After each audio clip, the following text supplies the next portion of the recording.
जनता party BJP विधायक वरिष्ठ नेता उत्तराखंड प्रकोष्ठ अर्जुन सिंह राणा जी की अगुवाई में आज पिघलते हिमालय, सूखती गंगा और डूबती धरती को बचाने के संदर्भ में भविष्य में सार्थक वैश्विक प्रयासों की आवश्यकता है।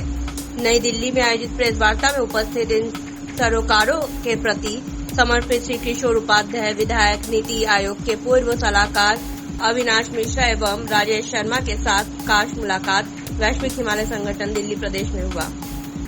जसपाल बिष्ट की रिपोर्ट। यूनिवर्सिटी में इसका एडमिशन होता है, इसका मतलब सबसे वाइब्रेंट जगह है ये, और यहाँ से एक किरण जो है सूर्य की किरण की तरह पूरे भारत में नहीं पूरे विश्व में जो है ये प्रेस क्लब से जाए, ये हमारी कोशिश है और उसमें ईएनआई सबसे महत्वपूर्ण भूमिका निभा सकता है।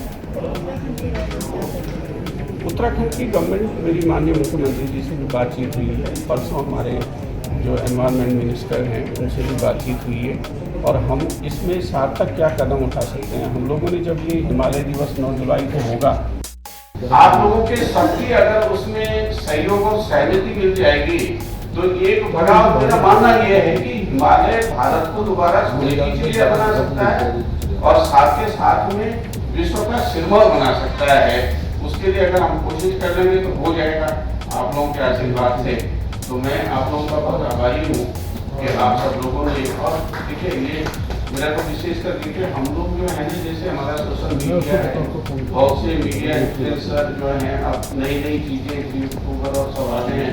ये संजय जी मेरे ख्याल से सब काम कर रहे हैं। संजय जी आप बताओ क्या कर रहे हो? जो है थोड़ा सा राजा आगे आ जाओ।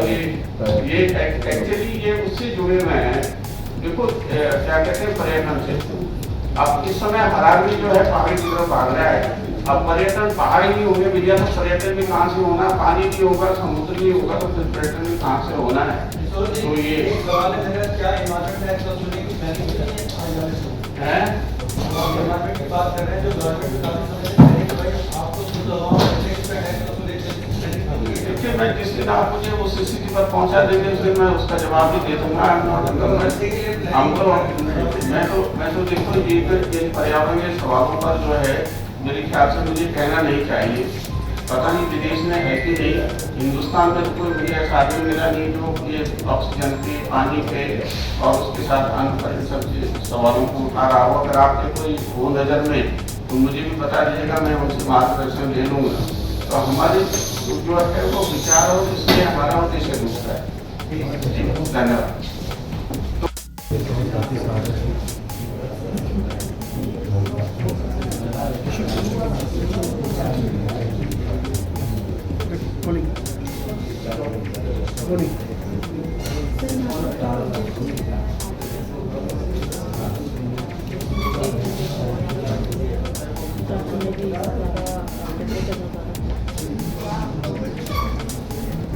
मैं ईएनआई को बहुत साधुवाद और धन्यवाद देता हूँ कि वो जो पर्यावरणीय जो सवाल है, और ये मेरा सौभाग्य है कि ईएनआई की दूरदर्शन टेलीविजन मेरी एजेंसी जो है एक ही सीट में साथ साथ ही जो है वो IND मिनिस्ट्री ने जो है स्वीकृत की थी। हम लोग उसमें आगे नहीं बढ़ पाए, लेकिन ईएनआई ने अच्छा काम किया है। देखिए मुख्य रूप से जो है ये हम लोगों को कोशिश करनी चाहिए कि मानवता की रक्षा हो सके, और जो स्थिति आज बन रही है अंतर्राष्ट्रीय वैज्ञानिक जो कह रहे हैं ये एक प्रलय को रोकने का एक छोटा सा गिलहरी जैसा प्रयास है।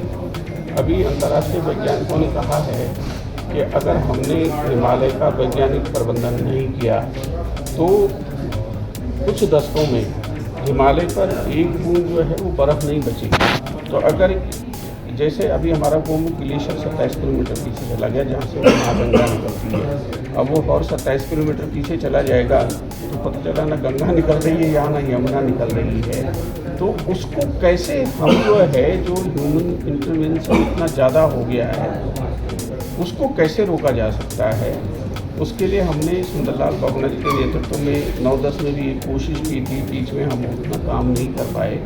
तो आज क्योंकि नई संसद बनी, आज इस समय हमारे सांसद लोग जो हैं वो शपथ ले रहे हैं, तो एक तो उनके संज्ञान में है। क्या हम ऐसा नहीं कर सकते जैसे मैं उत्तराखंड में जो अगला विधानसभा का सत्र होगा उस पर मैं चाहूँगा कि उस पर डिस्कशन हो कि उत्तराखंड उसमें क्या कर सकता है और हिमालयी राज्य भी उसमें करें।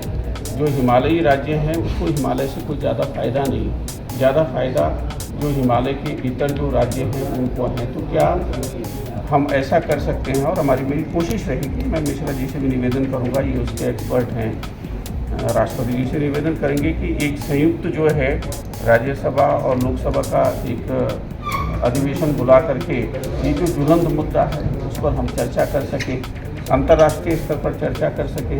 हमारे लिए खुशी की बात यह है कि यूएन के सेक्रेटरी जनरल ने अभी 4-6 महीने पहले कहा है कि अगर आपने हिमालय का वैज्ञानिक प्रबंधन नहीं किया तो पूरी दुनिया तबाह हो जाएगी। तो ये एक छोटी सी कोशिश है, गिलहरी जैसी कोशिश, कि उस तबाही से हम बच सकें और एक सस्टेनेबल इंक्लूसिव पॉलिसी जो है खाली हिमालय की नहीं, वेनेजुएला के तो जो है ग्लेशियर खत्म ही हो जाएंगे इस साल, तो वो स्थिति यहाँ ना आए, हमारे देश पर ना आए, इसलिए हमारी एक छोटी कोशिश है।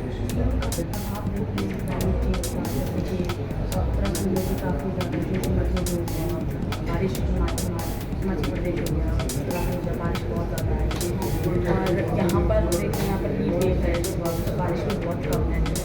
अभी एक क्या स्टेप्स लिए जाए आपके अकॉर्डिंग, उत्तराखंड में क्या किया जाए एकदम? अब उस पर अगर आप देखेंगे ना, अगर हमने एक शब्द ढूंढा है क्लाइमेट चेंज, तो क्लाइमेट चेंज के लिए कौन है जो है जिम्मेदार? किसने कहा कि आप जो है गाड़ियाँ बनाइए, किसने कहा कि आप हवाई जहाज बनाइए? हमारे ऋषि मुनि तो सारे के सारे जो है वो जंगलों में रहते थे और सारे लोगों ने वही तपस्या की हिमालय पर और उच्चता को, सर्वोच्चता को प्राप्त हुए। तो हम ही उसके लिए जिम्मेदार हैं, लेकिन जो विकसित देश हैं वो ज़्यादा जिम्मेदार हैं। तो आज की जो प्रेस कॉन्फ्रेंस है उसका मुख्य उद्देश्य क्या है, क्या घोष करा है? आज की प्रेस कॉन्फ्रेंस का मुख्य उद्देश्य यह है कि हम अवेयरनेस क्रिएट करना चाहते हैं कि हिमालय सिर्फ हिमालयन स्टेट्स के लिए जरूरी नहीं है, ये वैश्विक है, ये नहीं जरूरी पूरे भारत देश के लिए है, नेपाल के लिए है, भूटान के लिए है, चाइना के लिए है और पाकिस्तान के लिए भी है। क्योंकि आप देखेंगे इंडस, झेलम, चिनाब ये जो जा रही है पाकिस्तान में, और वहाँ पर जो फूड ग्रेनरी है पंजाब, वो भी हिमालय से है। हमारे यहाँ पर जो है वो भी हिमालय से। हमारे यहाँ जो गंगा रिवर है उससे 40% GDP का कंट्रीब्यूशन देश में आ रहा है। तो ये सारी चीज़ें उसके लिए है। वैश्विक हिमालय संगठन क्या इसके लिए कोई मुहिम चलाएगा? इसके लिए मुहिम, देखिए पहली मुहिम तो अवेयरनेस की है। हम लोगों को अवेयर होना है कि एक पर्टिकुलर, हम सबसे पहला अपना सुधार कर ले कि हमें पोल्यूशन कम करना है, पानी को प्रॉपर यूज़ करना है, और कहीं ना कहीं अगर मुझे ग्लेशियर जो मेल्ट हो रहा है, ग्लेशियर्स जो मेल्ट हो रहे हैं वो ग्लेशियर मेल्ट ना हो, उसके लिए जो कोशिश हो सकती है वो करें। विधायक जी, क्या कुछ तैयारी है, क्या कुछ मुहिम चलाने की तैयारी चल रही है? देखो कि मैं आपका बहुत आभारी हूँ और विशेषकर प्रेस क्लब का बहुत आभारी हूँ। ये जो भविष्य में हम लोग तब रहे न रहे, आपके बच्चे, उनके पोते रहे सही ढंग से, तो वो प्रलय को रोकने की एक छोटा सा हम लोगों ने प्रयास किया है। अभी जो अंतर्राष्ट्रीय वैज्ञानिकों ने कहा है वो ये कह रहे हैं कि 2-3 दशक में हिमालय पर एक बूंद बर्फ़ नहीं रहेगी।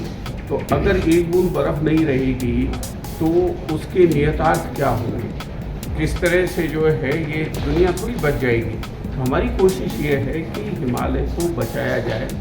उसके जो अभी वेनेजुएला का आपने पढ़ा ना कि वहाँ के सारे ग्लेशियर खत्म हो रहे हैं, उसी तरह से हिमालयन ग्लेशियर जो खत्म हो जाएंगे, क्या दिल्ली बच जाएगी क्या?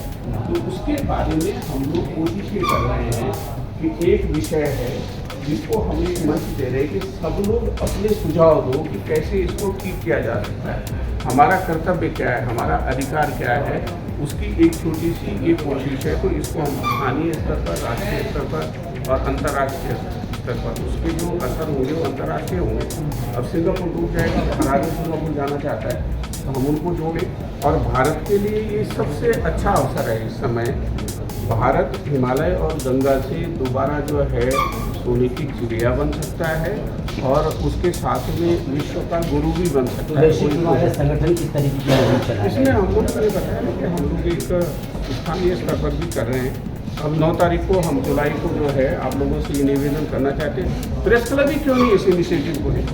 भाई प्रेस क्लब ही इनिशिएटिव लेके भाई चलो 9 तारीख को हिमालय दिवस होता है। जब हमने 9-10 में हिमालय बचाने की मुहिम की थी सुंदरलाल बहुगुणा जी के साथ, उसके बाद 9 जुलाई हमने ये तय किया था कि हिमालय दिवस के रूप में मनाएंगे। और सबसे पहले हमने उत्तराखंड से इसकी शुरुआत की कि ये हिमालय दिवस सरकारी जो है वो रूप में मनाया जाए। तो ये प्रेस क्लब से मैं निवेदन करूंगा कि 9 जुलाई को आप ही एक कार्यक्रम रख लीजिए, जो इस विषय के जानकार हैं उनको सबको बुला करके कि आगे इसको कैसे बढ़ाना है। ये ओपन फोरम में हम एक विमर्श रखना चाहते हैं पूरे देश में भी, स्थानीय स्तर पर भी और जो है देश के बाहर भी। सरकार से भी कोई अपील सब मुद्दों को मैंने माननीय मुख्यमंत्री जी से मैंने बातचीत की थी, बल्कि वो कह रहे थे कि अगर आप भी समझेंगे मेरे आने की आवश्यकता है तो मैं भी आऊँगा। जब हमने शुरू किया था 9-10 में, तो तब जो है हमारे धूमल साहब ने सारे हिमालयी राज्यों की एक बैठक बुलाई। तो हम कोशिश करेंगे कि इस हिमालयी राज्यों की बैठक हो, उसके साथ में हिमालय से जिनको फायदा है, मुझे भी फायदा है, उत्तराखंड, उत्तर प्रदेश को है, दिल्ली को, आज लड़ाई हो रही है ना। एक मंत्री सुना कोई जो है वो भूख हड़ताल पर, तो मैंने लंबी भूख हड़तालें की है। अरे पानी मेरा है, उत्तराखंड का पानी है, और झगड़ा तुम कर रहे हो दिल्ली वाले, हरियाणा वाले, पंजाब वाले, और मेरे बारे में कोई बातचीत ही नहीं कर रहा है कि आपका पानी है, बताओ हम इसमें आपके लिए क्या कर सकते हैं, इसको बचा के कैसे रख सकते हैं, उसकी नहीं बातचीत हो रही है। तो ये जो बहुत ही महत्वपूर्ण विषय है, ग्लेशियर को कैसे बढ़ा सकते हैं, यमुना में कैसे पानी रहे, उसमें यहाँ के मंत्री, हरियाणा के मंत्री कहीं भी कोई बातचीत नहीं कर रहे हैं। लेकिन हाँ जी, हमको चाहिए वो पानी, इसकी बात कर रहे हैं, और हमें पूछ ही नहीं रहे कि इनका पानी है वो। तो ये कोशिश की जा रही है, और इसमें सबसे महत्वपूर्ण भूमिका आपकी है। मैं हाथ जोड़ करके मीडिया से निवेदन करना चाहता हूँ कि अपने बच्चों के भविष्य के लिए इस मुहिम को आगे बढ़ाने का काम करें। दिल्ली में भी जल संकट को लेकर लड़ाई हो रही है, भाजपा आम आदमी पार्टी दोनों एक दूसरे से भिड़ रहे हैं। आपकी क्या राय है, कोई सलाह, कोई राय उनको किस तरीके से मैंने 2-3 सलाह दे दी ना कि उसको पानी को बचाने के लिए आप हिमालय को बचाइए, हिमालय के ग्लेशियर को बचाइए, वहाँ के फ्लोरा फौना को बचाइए, और उसके लिए आगे आइए। और इसमें दलगत भावना से हट करके, इसमें रीजनल भावना से हट करके एक मानवीय दृष्टिकोण के साथ आइए, तो मेरे ख्याल से सबका भला होगा और आपकी पीढ़ियाँ सुरक्षित रहेंगी। तो अभी आप सभी लोगों से निवेदन है कि वो हाईटी लेके